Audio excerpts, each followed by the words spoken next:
ಟಿವಿ9ನಲ್ಲಿ ಪಟ್ಟದ ಫೈಟ್ನ ಎಕ್ಸ್ಕ್ಲೂಸಿವ್ ಸುದ್ದಿ. ನಾಯಕತ್ವ ಬದಲಾವಣೆ ಚರ್ಚೆಯನ್ನ ಕೈಗೆತ್ತಿಕೊಂಡಿದ್ದ ಹೈಕಮಾಂಡ್ ಏನು ಕೈಗೆತ್ತಿಕೊಂಡಿದೆ. ನಾಯಕತ್ವದ ವಿಚಾರವಾಗಿ ಹೈಕಮಾಂಡ್ ಮಟ್ಟದಲ್ಲಿ ಚರ್ಚೆ ಆಗಿದೆ ಅನ್ನೋದು.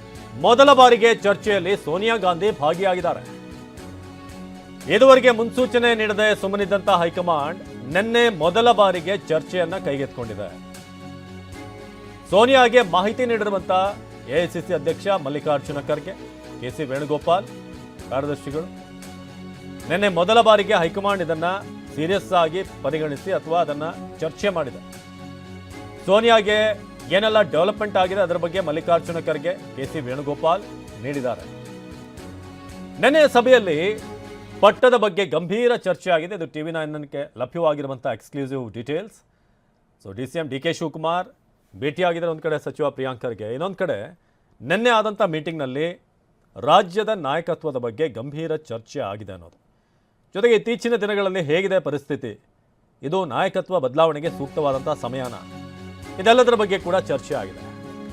ಲಾಭ ಏನು ನಷ್ಟ ಏನು, ಎರಡೂ ಕಡೆ ಶಾಸಕರ ಭೇಟಿ ಘೋಷಣೆಗಳ ಬಗ್ಗೆಯೂ ಕೂಡ ಮಾಹಿತಿ ನೀಡಲಾಗಿದೆ.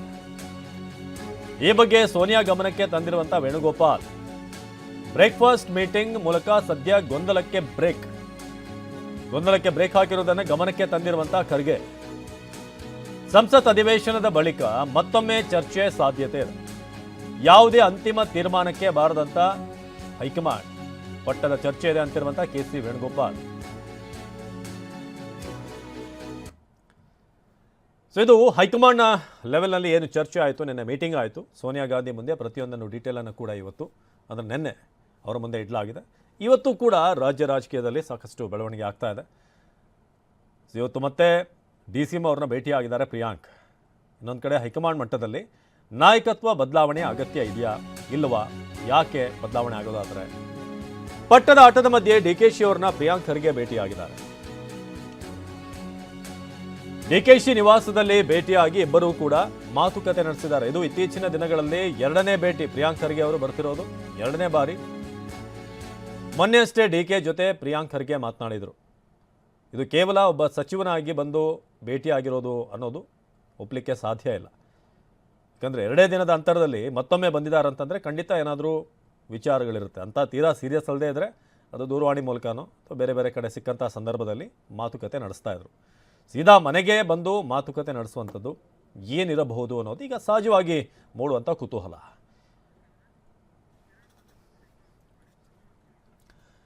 ಪ್ರಸನ್ನ ಹಾಗೆ ಕಿರಣ್ ಹನ್ಯಡ್ಕ ಇಬ್ಬರು ಕೂಡ ನೇರ ಸಂಪರ್ಕದಲ್ಲಿ ಜಾಯ್ನ್ ಆಗಿದ್ದಾರೆ. ಈ ಬಗ್ಗೆ ಹೆಚ್ಚಿನ ಮಾಹಿತಿಯನ್ನು ಕೊಡೋದಕ್ಕೆ ಮೊದಲಿಗೆ ಪ್ರಸನ್ನ ಬಳಿ ಹೋಗೋದಾದರೆ, ಪ್ರಸನ್ನ, ಈಗ ಕಾಂಗ್ರೆಸ್ನ ವಲಯದಲ್ಲಿ ಆಗ್ತಿರುವಂಥ ಬೆಳವಣಿಗೆ ಬಹಳ ಮುಖ್ಯವಾಗಿ ನಿನ್ನೆ ನಾಯಕತ್ವ ಬದಲಾವಣೆಯ ಬಗ್ಗೆ ಗಂಭೀರವಾದಂಥ ಚರ್ಚೆ ಆಗಿದೆ. ಸೋನಿಯಾ ಗಾಂಧಿ ಅವರ ಮುಂದೆ ಕೂಡ ಒಂದಷ್ಟು ರಿಪೋರ್ಟನ್ನು ನೀಡಿದ್ದಾರೆ ಅನ್ನೋದು ಒಂದು. ಇನ್ನೊಂದು, ಕರ್ನಾಟಕ ತೆಲಂಗಾಣ ಎರಡೂ ಕಡೆ ಕೂಡ ಯಾವುದೇ ತೊಂದರೆ ಇಲ್ಲದೆ ಹೋಗ್ತಾ ಇದೆ ಸರ್ಕಾರ. ಇಂಥ ಸಂದರ್ಭದಲ್ಲಿ ಬದಲಾವಣೆ ಅಗತ್ಯ ಇದೆಯಾ ಅನ್ನೋದು ಕೂಡ ಪ್ರಶ್ನೆ ಬರುತ್ತೆ. ಮಾಡಿದ್ರೇನು ಮಾಡಿದ್ರೇನು ಅಂತ. ಇನ್ನೊಂದು, ಪ್ರಿಯಾಂಕ್ ಖರ್ಗೆ ಇವತ್ತು ಡಿ ಕೆ ಶಿವಕುಮಾರ್ ಅವರ ನಿವಾಸಕ್ಕೆ ಕೇವಲ ಒಂದು 2-3 ದಿನದ ಅಂತರದಲ್ಲೇ ಮತ್ತೆ ಬರ್ತಾ ಇರೋದು. ಇಲ್ಲಿ ಬರೀ ಸಚಿವನಾಗಿ ಅವ್ರನ್ನ ನೋಡಬೇಕು ಅಥವಾ ಎಐಸಿಸಿ ಅಧ್ಯಕ್ಷರ ಪುತ್ರನಾಗಿ ಕೂಡ ನಾವು ನೋಡಬೇಕಾಗುತ್ತೆ ಅಂತ ಅಲ್ಲಿ ಬಂದಂಥ ಭೇಟಿ ವಿಚಾರವಾಗಿ. ಅವಿನಾಶ್, ಕರ್ನಾಟಕದಲ್ಲಿ ಕಾಂಗ್ರೆಸ್ ಸರ್ಕಾರ ಸುಸೂತ್ರವಾಗಿ ನಡೀತಾ ಇದೆ. ಸಿದ್ದರಾಮಯ್ಯನವರ ನಾಯಕತ್ವದಲ್ಲಿ ಬೇರೆ ರೀತಿಯ ಸಮಸ್ಯೆಗಳು ಕರ್ನಾಟಕದಲ್ಲಿ ಇನ್ನೂ ಕ್ರಿಯೇಟ್ ಆಗಿಲ್ಲ. ಆದರೆ ನಾಯಕತ್ವ ಬದಲಾವಣೆ ಅನ್ನುವಂಥ ವಿಚಾರ ಸರ್ಕಾರ ರಚನೆ ಆದ ದಿನದಿಂದಲೂ ಕೂಡ ಜೀವಂತ ಇತ್ತು. ಅಂದರೆ ಡಿ ಕೆ ಶಿವಕುಮಾರ್ ಅವರು ಆ ಒಂದು ವಿಷಯವನ್ನ ಹೈಕಮಾಂಡ್ನ ಮಟ್ಟದಲ್ಲಿ ಬಹು ಚರ್ಚಿತ ವಿಷಯವಾಗಿ ಉಳಿಸ್ಕೊಂಡಿದ್ರು. ಇದೀಗ ನಾಯಕತ್ವ ಬದಲಾವಣೆ ಅನ್ನುವಂಥದ್ದು ಹೈಕಮಾಂಡ್ ಮಟ್ಟದಲ್ಲಿ ಇದೆಯೋ ಇಲ್ವೋ ಅನ್ನೋ ಬಗ್ಗೆ ಕಳೆದ ವಾರದ ತನಕವೂ ಕೂಡ ಒಂದು ಕ್ಲಾರಿಟಿ ಇರಲಿಲ್ಲ. ಆದರೆ ನಿನ್ನೆ ಸೋನಿಯಾ ಗಾಂಧಿ ಅವರ ಮುಂದೆ ಈ ವಿಷಯ ಚರ್ಚೆಗೆ ಬಂದ ತಕ್ಷಣ ಹೈಕಮಾಂಡ್ ಕೂಡ ಈ ಬಗ್ಗೆ ಒಂದು ಆಲೋಚನೆಯನ್ನ ಮಾಡ್ತಿದೆ ಅನ್ನುವಂಥದ್ದು ಖಚಿತ ಆಗಿದೆ. ಸೋನಿಯಾ ಗಾಂಧಿ ಅವರು ಈ ವಿಚಾರದಲ್ಲಿ ಮೊಟ್ಟ ಮೊದಲನೇ ಬಾರಿಗೆ ಒಂದು ಚರ್ಚೆಗೆ ಕೂತಿದ್ದಾರೆ. 2023ರಲ್ಲಿ ಸರ್ಕಾರ ರಚನೆ ಆಗುವಂತಹ ಸಂದರ್ಭದಲ್ಲೂ ಕೂಡ ಸೋನಿಯಾ ಗಾಂಧಿ ಅವರು ಉಪಸ್ಥಿತಿ ಇರಲಿಲ್ಲ. ಅವರು ಅವತ್ತು ಶಿಮ್ಲಾದಲ್ಲಿದ್ರು. ಉಳಿದಂತಹ ಎಲ್ಲ ನಾಯಕರು ಕೂತು ಮಾತುಕತೆಯನ್ನ ನಡೆಸಿದ್ರು. ಈ ಬಳಿಕ ಇದೀಗ ಮೊಟ್ಟ ಮೊದಲ ಬಾರಿಗೆ ಸೋನಿಯಾ ಗಾಂಧಿ ಅವರು ನಾಯಕತ್ವದ ವಿಚಾರಕ್ಕೆ ಸಂಬಂಧಪಟ್ಟ ಹಾಗೆ ಚರ್ಚೆಯನ್ನ ನಡೆಸಿದ್ದಾರೆ. ಮಲ್ಲಿಕಾರ್ಜುನ್ ಖರ್ಗೆ ಮತ್ತು ಕೆಸಿ ವೇಣುಗೋಪಾಲ್ ಇಬ್ಬರು ಕೂಡ ಸೋನಿಯಾ ಗಾಂಧಿ ಅವರಿಗೆ ರಾಹುಲ್ ಗಾಂಧಿ ಅವರ ಉಪಸ್ಥಿತಿಯಲ್ಲೇ ಕರ್ನಾಟಕದ ವಸ್ತುಸ್ಥಿತಿಯನ್ನ ಮತ್ತು ಮುಂದಿನ ಭವಿಷ್ಯದ ದೃಷ್ಟಿಯಿಂದ ಯಾವ ನಿರ್ಣಯವನ್ನ ತೆಗೆದುಕೊಳ್ಳಬೇಕು ಅನ್ನೋ ಬಗ್ಗೆ ಸುದೀರ್ಘವಾದಂತ ಮಾತುಕತೆ ಆಗಿದೆ. ಆದ್ರೆ ಒಂದು ಅಂತಿಮ ತೀರ್ಮಾನಕ್ಕೆ ಬಂದಿಲ್ಲ. ಆದ್ರೆ ಹೈಕಮಾಂಡ್ ಈ ವಿಷಯವನ್ನ ಚರ್ಚೆಗೆ ಕೈಗೆತ್ತಿಕೊಂಡಿರುವಂತದನ್ನ ಗಮನಿಸಿದ್ರೆ ಗೊಂದಲ ನಿಜಕ್ಕೂ ಇದೆ ಅನ್ನುವಂಥದ್ದು ಸ್ಪಷ್ಟ ಆಗುತ್ತೆ ಮತ್ತು ಗೊಂದಲವನ್ನ ಬಗೆಹರಿಸುವಂತ ನಿಟ್ಟಿನಲ್ಲಿ ಒಂದು ನಿರ್ಣಯಕ್ಕೆ ಬರಬೇಕಂತ ಅನಿವಾರ್ಯತೆ ಕಾಂಗ್ರೆಸ್ನ ಹೈಕಮಾಂಡ್ಗೆ ಇದೆ ಅನ್ನುವಂಥದ್ದು ಅತ್ಯಂತ ಸ್ಪಷ್ಟ.